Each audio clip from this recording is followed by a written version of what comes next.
अस्सलामुअलैकुम जी। आज यहाँ पर एक साको इन्वर्टर लगा हुआ है। इसमें काफ़ी सारे सेटिंग के फॉल्ट्स हैं, तो आज की इस वीडियो में आपको बताऊंगा कि इसकी साको इन्वर्टर की 6 किलोवाट की सेटिंग कैसे करते हैं और इसमें जो मसले मसाइल हैं वो भी आपसे शेयर करता हूँ। यहाँ पर साको 6 किलोवाट का न्यू मॉडल का एक इन्वर्टर लगा हुआ है, जिसके साथ इन्होंने 10 पैनल लगाए हुए हैं, जिनको एन टाइप के 585 वाट के यहाँ पर जो पैनल लगे हुए हैं, इनकी 5 और 5 की 2 स्ट्रिंग बनाकर इन्होंने लगाई है।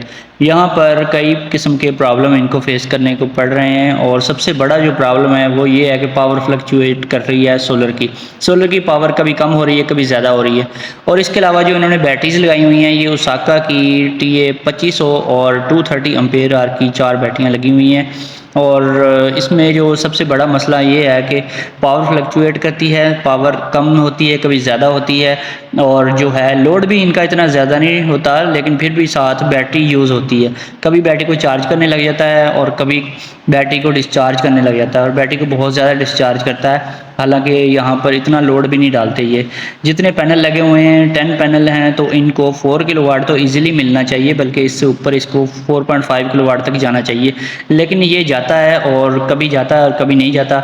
अभी 11 बजे का टाइम है, पीक टाइम है, और इस टाइम पे मैक्सिमम परफॉर्मेंस मिलनी चाहिए थी, और धूप भी आज बहुत तेज़ निकली हुई है, तो फिर भी ये ऐसे कर रहा है। इसके अलावा इनकी बैटरियां भी ख़राब हो रही हैं, ओवर चार्जिंग भी हो रही है, तो वो इनकी सेटिंग का इशू है। इसके अलावा भी फिटिंग में कुछ फॉल्ट्स हैं, मैं आपको बताता हूँ। सबसे पहले ये देखें कि यहाँ पर ट्रायंगल का वार्निंग आ रहा है, और ये साथ एक क्लॉक सा भी बना हुआ है, गोल सा। ये 2 वार्निंग के साइन डिस्प्ले में आ रहे हैं। ये जो वार्निंग है ये इसलिए आती है कि आपने अगर इन्वर्टर में टाइम, डेट और मंथ, ईयर वगैरह सेट नहीं किया हुआ, तब ये वार्निंग आती रहती है। जब तक वो सेट ना करें, इसका कोई इशू नहीं है। इसके अलावा इस इन्वर्टर में सेटिंग जब करते हैं, अप और डाउन के अलग अलग 2 बटन होने चाहिए थे, लेकिन इसमें सिर्फ एक ही बटन प्रोवाइड किया गया है, जिससे हम सिर्फ अप जा सकते हैं, फॉरवर्ड जा सकते हैं, रिवर्स नहीं जा सकते। तो इसमें सेटिंग करनी थोड़ी सी डिफ़िकल्ट हो जाती है जब आप तेज़ तेज़ की प्रेस कर रहे होते हैं और कोई पैरामीटर की वैल्यू आप ज़्यादा कर देते हैं, तो फिर उसकी आप रिवर्स नहीं उसको कर सकते, उसको कम नहीं कर सकते। तो फिर जब तक वो फुल पोजीशन पे ना जाए तब तक वो रिवर्स नहीं होता, तो इस पर काफ़ी टाइम लग जाता है सेटिंग करते हुए। तो इसके लिए काफ़ी एहतियात से काम लेना पड़ता है। तो इसमें इन्होंने एक और भी काम किया हुआ है कि सिल्वर की केबल यूज़ की हुई है, जो 764 वाली केबल मीटर के साथ आती है या लगती है। वो 752 होती है, लेकिन 764 थोड़ी सी मोटी होती है सिल्वर वाली केबल। वो वावडा वाली जो केबल है वो इन्होंने यूज़ की हुई है सोलर के साथ, सोलर पैनल्स के साथ, क्योंकि कॉपर की जो केबल है वो काफ़ी महंगी आती है।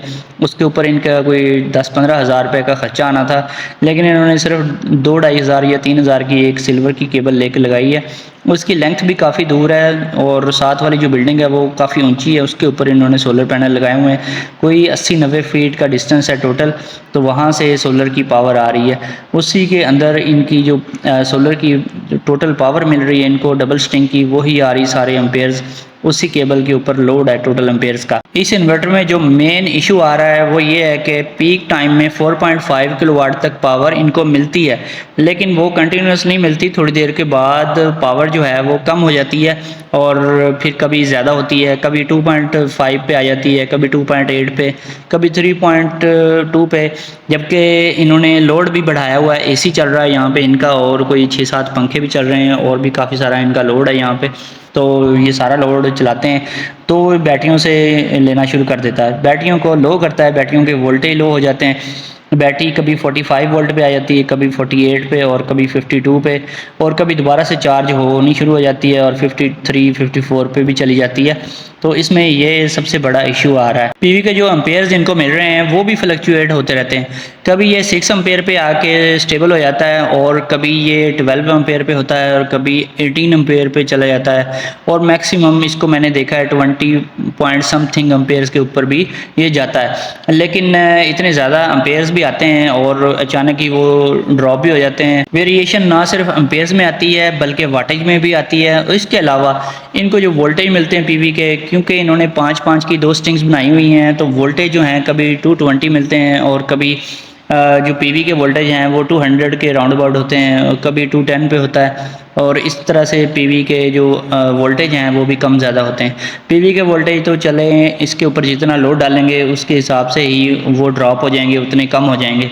लेकिन इसमें बाकी जो इश्यूज़ हैं वो नहीं आने चाहिए थे। तो इनको मैंने एक तो सोल्यूशन ये बताया कि आपने जो सिल्वर वाली केबल लगाई हुई है उसको आप हटाएं, और यहाँ पर जैसा कि इनका डिस्टेंस है 80 टू 90 फीट का, तो इनको चाहिए कि सिल्वर में जो केबल है वो यूज़ ना करें, कॉपर की केबल लेकर 12 mm लगाएं। तो इनकी जो डबल स्ट्रिंग है उसके जितने भी टोटल एम्पेयर्स हैं वो ड्रॉप नहीं होंगे, पूरी पावर मिलेगी। एक तो ये चीज़ इनको मैंने बताई। दूसरा ये है कि इनको ये चाहिए कि इस इन्वर्टर के साथ ये स्ट्रिंग जो है वो बड़ी लगाएं। 5-5 की दो स्ट्रिंग्स लोग यूज़ करते हैं, उसमें पीक टाइम पे तो अच्छा इन्वर्टर अगर हो तो सही तरीके से काम करता रहता है। तो लेकिन अगर सुबह और शाम का टाइम हो तो फिर गड़बड़ हो सकती है और मसले मसाइल ज़्यादा देखने को मिलते हैं। अगर आप हाई वोल्टेज की स्ट्रिंग लगाएंगे तो फिर काफ़ी परेशानियों से आप बच जाएंगे। अगर आपने 8 या 9 पैनल की स्ट्रिंग लगाई है तो फिर इस तरह के इश्यूज़ कभी भी नहीं देखने को आते।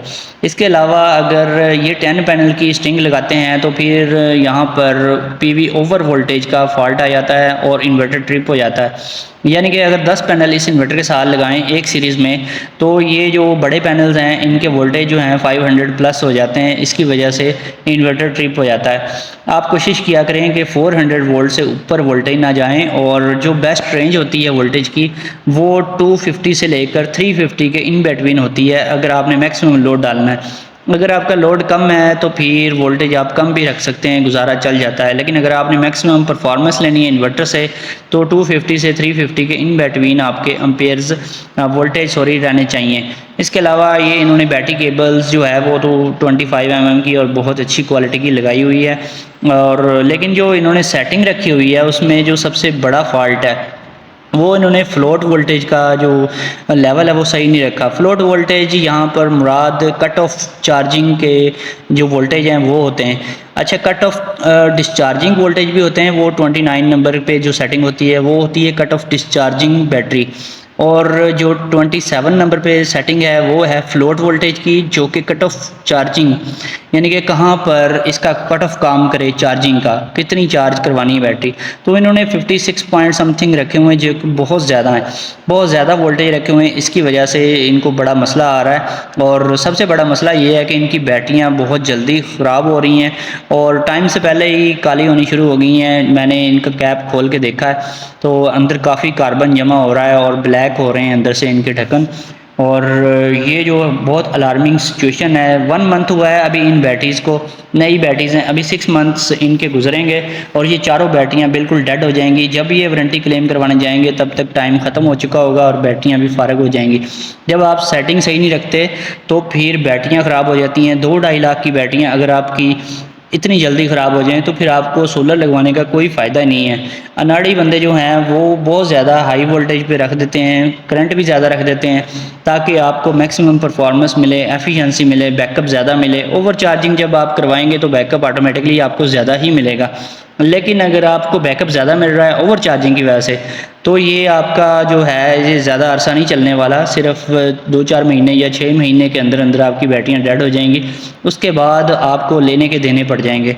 तो इसमें जो मेन चीज़ है वो फ्लोट वोल्टेज की सेटिंग है, बहुत इंपॉर्टेंट सेटिंग है। इसको जब आप सही रखेंगे तो आपकी बैटरियां जो हैं आपको लॉन्ग लाइफ देंगी, बैटरियां जल्दी ख़राब नहीं होंगी। बहुत से लोग समझते हैं कि कट ऑफ का मतलब है कि बैटरी कहाँ पे कट ऑफ करवानी है, कहाँ तक डिस्चार्ज करवानी है। दोनों चीज़ें कट ऑफ ही हैं, एक कट ऑफ चार्जिंग होती है, एक कट ऑफ डिस्चार्जिंग होती है। ये फ्लोट वोल्टेज जो है ये कट ऑफ चार्जिंग वोल्टेज हैं, ठीक है। इस लेवल तक बैटरी हमने चार्ज करवानी है। अब यहाँ पर देखें एक ही बटन इस कंपनी ने दिया हुआ है, उसी बटन से हमने इसको अप डाउन करना है। यानी कि ये सिर्फ अप ही होता है, डाउन नहीं होता। डाउन वाला बटन ही नहीं है, इसमें वैल्यू कम नहीं हो सकती, ज़्यादा ही होती है। अब इसको कम करने का तरीका यही है कि आप इसको एक दफ़ा ज़्यादा करें, ये मैक्सिमम लेवल तक वैल्यू जाएगी, उसके बाद ये शुरू से दोबारा शुरू हो जाएगी और फिर आहिस्ता आहिस्ता बढ़ती जाएगी। इस तरह से सेटिंग करते हैं तो बहुत ज़्यादा टाइम वेस्ट होता है। तो इसकी जो सेटिंग है इसकी इस वजह से काफ़ी डिफ़िकल्ट है।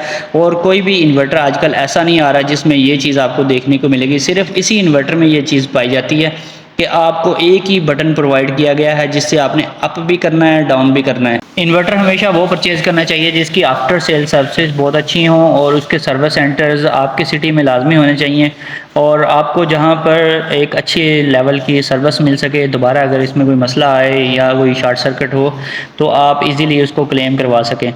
तो इसमें काफ़ी सारे मसले मसाइल आते हैं। ये जो नया वर्जन आया है, पुराना जो वर्जन था फिर भी काफ़ी बेहतर था, लेकिन उसमें भी काफ़ी ज़्यादा मसले मसाइल थे और सॉफ्टवेयर के इश्यूज़ भी इसमें बहुत ज़्यादा आते हैं। ये जो अक्सर चीज़ें होती हैं कि कभी पावर जो है पूरी नहीं मिल रही, कभी कम मिल रही है, तो ये सॉफ्टवेयर की वजह से भी होता है। लेकिन इन्होंने जो सिल्वर वाली केबल डाली हुई है वो भी मैटर करती है। अगर आप सिल्वर वाली केबल डालेंगे और वो भी तकरीबन 80 से 90 फुट तक डिस्टेंस बनाएंगे उसका, तो आपको सोलर की पावर पूरी नहीं मिलेगी। इसके अलावा सिल्वर लगाएंगे तो वोल्टेज ड्रॉप हो जाएंगे और अम्पेयर्स भी ड्रॉप कर देती है सिल्वर वाली केबल। इनके पास इन्वेक्स का एक ओल्ड मॉडल पड़ा हुआ है, 3-4 साल पहले इन्होंने परचेज किया था, 5.2 किलोवाट में है। वो ओवर हीटिंग का फॉल्ट दे रहा था 02 का। एक्सपर्ट मॉडल है, VM3 मॉडल का नंबर है और 02 को फॉल्ट दे रहा था, ओवर हीट हो रहा था। उसकी मेन रीजन ये थी कि उसके जो फैन है उनमें से एक फैन जो था वो स्लो हो गया है, उसकी थ्रो कम हो गई है, उसकी 2 इंच से ज्यादा थ्रो नहीं है, जबकि जो सेंटर वाला फैन है उसमें उसकी तकरीबन 4 से 5 इंच की थ्रो है। जब थ्रो कम हो जाती है तो फिर इन्वर्टर जो है फैन फॉल्ट कभी नहीं देगा, क्योंकि फैन तो उसके रिवॉल्विंग कर रहे हैं और जब तक फैन चलते रहेंगे तब तक इन्वर्टर फैन फॉल्ट कभी नहीं देगा, जो कि 01 आना चाहिए। तो फिर मसला ये आता है कि गर्मियों में ये 02 का फॉल्ट देने लग जाते हैं। 02 का फॉल्ट इसलिए देते हैं क्योंकि उनके फैंस की स्पीड स्लो हो जाती है और वो टेम्परेचर को नॉर्मल नहीं कर रहे होते, इसलिए फैन फॉल्ट का आजकल बहुत ज़्यादा फॉल्ट आ रहा है। और इसका सोल्यूशन ये है कि आपको चाहिए अपने इन्वर्टर को खोल के ले जाएं सर्विस सेंटर, वहाँ पर इसके जो फैंस हैं दोनों रिप्लेस करवा दें, एट अ टाइम दोनों रिप्लेस करवाने चाहिए। क्योंकि अगर आपने एक फैन रिप्लेस कर दिया तो आप उसको रिप्लेस करके हटेंगे, तकरीबन कोई 2-3 महीने के बाद दूसरा जो फैन है वो भी खत्म हो जाएगा। और अगर ना भी खत्म हुआ तो हो सकता है आपका इन्वर्टर जो है हीटअप हो के जल जाए, किसी दिन उसका काम तमाम हो जाए। तो कोशिश करें फैन जैसे ही एक खराब हो तो दोनों फैन एट अ टाइम आप चेंज करवाएं, ताकि वो अच्छी तरीके से इन्वर्टर को कूल करें, उसका टेम्परेचर जो है उसको एग्जॉस्ट करें सही तरीके से। तो फिर आपका इन्वर्टर जो है 02 का फॉल्ट कभी नहीं देगा और कभी भी ओवर हीट नहीं होगा। तो ये चीज चेक करने के लिए कि इन्वर्टर का फॉल्ट है या फिर इनकी सिल्वर वाली केबल और इनके जो 5+5 की स्ट्रिंग्स 2 लगी हुई हैं उनका फॉल्ट है। तो हमने क्या किया, इन्वेक्स का जो ओल्ड मॉडल था वही लगाया सेम इसी पोजीशन में, यानी कि केबल भी वही रहने दी और बाकी सारा कुछ वही है, बैटरीज भी वही हैं और सोलर पैनल्स भी उसी तरतीब में लगे हुए हैं और सारा कुछ वही है। जब हमने सिर्फ और सिर्फ इन्वेक्स का इन्वर्टर इसकी जगह पे लगाया तो बिल्कुल वो स्टेबल होके काम करने लग गया। 18.6 एम्पेयर्स तक उसने पीवी से हमें दिए और जो कि अप्रोक्सीमेटली 3.5 किलोवाट से ज्यादा ही थे और एक अच्छी आउटपुट उसकी मिल रही थी। तो इसका मतलब ये हुआ कि साको इन्वर्टर जो है इसकी क्वालिटी इतनी अच्छी नहीं है, इसीलिए इसकी जगह पे हमने जब रिप्लेस किया इन्वेक्स का इन्वर्टर तो हमें बहुत अच्छा रिजल्ट मिला। पहले जो पावर फ्लक्चुएशन कर रही थी, बार बार कम ज्यादा हो रही थी, वो एक जगह पे स्टेबल होगी। 3800 वाट का लोड डालते थे तो उधर ही स्टेबल रहती थी, अगर 3 किलोवाट का लोड डालते थे तो उधर ही स्टेबल रहती थी और बैटरी के वोल्टेज भी हाई हो गए और बैटरी को भी उसने एक्स्ट्रा पावर से चार्ज करवाना स्टार्ट कर दिया और जो ज्यादातर मसले मसाइल थे वो हल हो गए। लेकिन फिर भी मैं आपको रिकमेंड नहीं करूंगा कि आप सिल्वर वाली केबल यूज करें, क्योंकि इसमें मसले मसाइल आते हैं, ये एम्पेयर ड्रॉप करती है और वोल्टेज भी ड्रॉप करती है, इसलिए सिल्वर वाली सोलर के साथ केबल कभी भी यूज नहीं करनी चाहिए। और दूसरी बात यह है कि 5-5 की जब 2 स्ट्रिंग बनाएंगे तो उसमें सुबह और शाम के टाइम पे मसला आएगा। अभी भी इनका मसला जरूर आएगा, सुबह के टाइम इनका इन्वर्टर जल्दी स्टार्ट नहीं होगा क्योंकि वोल्टेज पीवी के लो होते हैं और शाम के टाइम भी लो वोल्टेज की वजह से जल्दी ही ये काम करना छोड़ देगा। इसलिए आप कोशिश किया करें जब भी आपने स्ट्रिंग बनानी है 6 पैनल की 2 स्ट्रिंग्स बनाएं, या फिर आप एक ही स्ट्रिंग बना लें 8 या 9 पैनल की। 9 पैनल मैक्सिमम लगा सकते हैं, इससे ज्यादा लगाएंगे तो इन्वर्टर बहुत ज्यादा हीटअप होगा। वैसे कोशिश करें कि 8 पैनल की स्ट्रिंग ही लगाएं जिसपे इन्वर्टर बिल्कुल नॉर्मली चलता है और ओवर हीटिंग का कोई भी फॉल्ट नहीं आता। इसके अलावा जो इनकी बैटरीज थी वो बहुत जल्दी काली हो रही थी, खराब हो रही थी और इसकी मेन रीजन यही थी कि ओवर चार्जिंग की सेटिंग रखी हुई थी। इसमें इन्वर्टर का फॉल्ट नहीं था, इसमें इनका अपना फॉल्ट था। इन्होंने क्या किया, किसी नाड़ी बंदे से इसकी इंस्टॉलेशन करवाई और बहुत सस्ता इन्होंने काम करवाया और सेटिंग जो उसने कर दी वही सेटिंग चलाई रखी। 1 महीने के अंदर अंदर की बैटरियां काली होनी शुरू हो गई और बहुत जल्दी बैटरियां डेड होनी शुरू हो गई। तो जब तक इनकी वारंटी खत्म होनी है तब तक काम भी तमाम हो जाना है बैटरियों का, उसके बाद इनकी बैटरियां भी जाया और पैसे भी जाया, ये सिर्फ स्क्रैप में जाएंगी तब। तो इसलिए कोशिश किया करें जब भी सोलर सिस्टम इंस्टॉल करवाएं उसकी सेटिंग सही करवाएं, सेटिंग सही होगी तो आपको बैटरियाँ, यही जो ट्यूबलर बैटरियाँ आपको 5 से लेकर 7 साल तक बैकअप प्रोवाइड कर सकती हैं, इनकी इतनी लाइफ होती है। अगर आप रात को बैटरी मुकम्मल ड्रेन नहीं करते तो आपको अच्छी लाइफ मिल जाती है। अगर रात को आप 3 से 4 घंटे चला भी लेते हैं, 50% तक बैटरी को यूज़ कर लेते हैं तो कोई हर्ज नहीं है। लेकिन जो लोग बैटरी को टोटल ड्रेन करते हैं, बिल्कुल खाली करते हैं, एंड तक निचोड़ते हैं, उनकी बैटरियाँ जल्दी ख़त्म हो जाती हैं। इसलिए इस तरह का काम कभी भी नहीं करना चाहिए। दोस्तों फिर मिलेंगे नेक्स्ट वीडियो में। ओके, अल्लाह हाफिज़।